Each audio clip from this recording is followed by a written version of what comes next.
Welcome back. We're glad you're still with us. This was a busy and contentious day on Capitol Hill as Governors Kathy Hochul, JB Pritzker, and Tim Walz, all Democrats, appeared before the House Oversight Committee to testify about their so-called sanctuary state policies that limit cooperation with federal immigration authorities.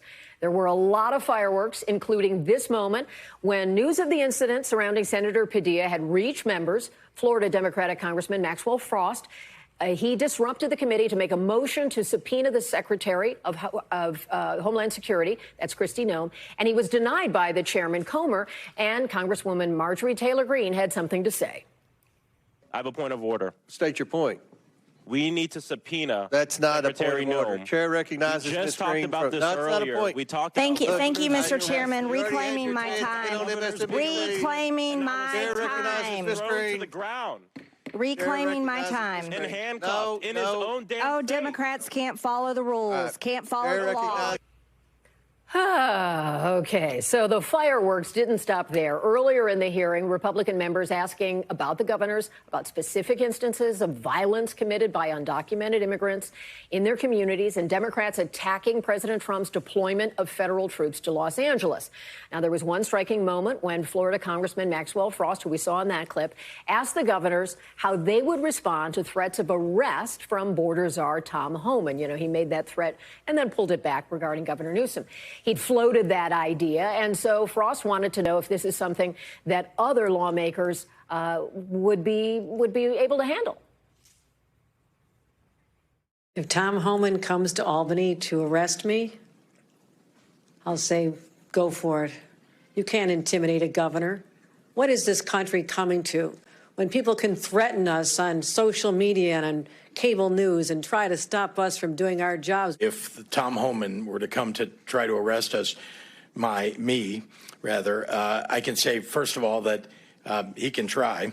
I can also tell you that I will stand in the way of Tom Homan going after people who don't deserve to be frightened in their communities, who don't deserve to be threatened, terrorized.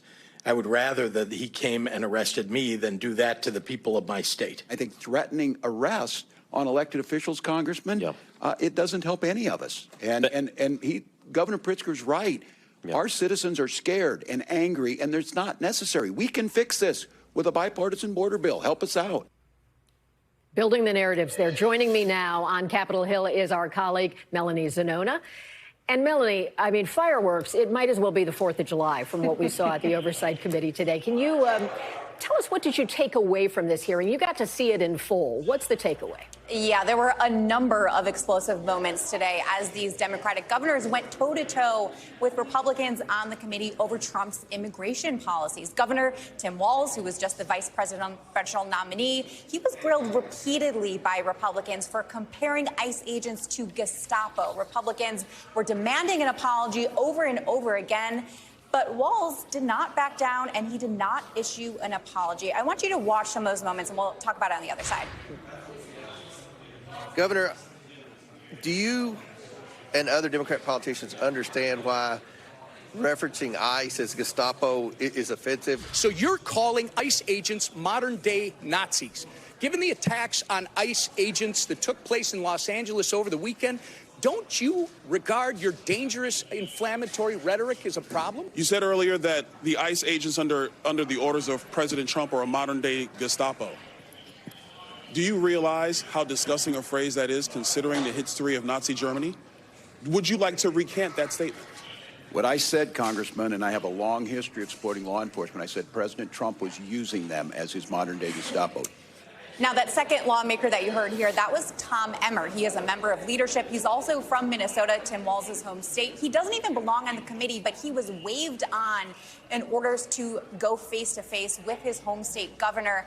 And that last lawmaker that you heard there, that was Brian Donalds of Florida. He's actually running for governor. So while this hearing was mostly about policy, there was a lot of political dynamics at play because there were a number of other lawmakers on both sides of the aisle who are either running for higher office, potentially eyeing governor bids, or in the case of some of these governors being floated for 2028. So in some ways, this hearing was also kind of like an audition process for some of these members. It was like a showcase for other candidates, and I expect we will see some of these clips later on in ads and so forth. There were also some questions that were off the designated topic today, dealing with, obviously, the immigration issues. But some people also wanted to question Governor Walz about his knowledge of former President Biden when, again, he was on the ticket with Vice President Harris. What was that about?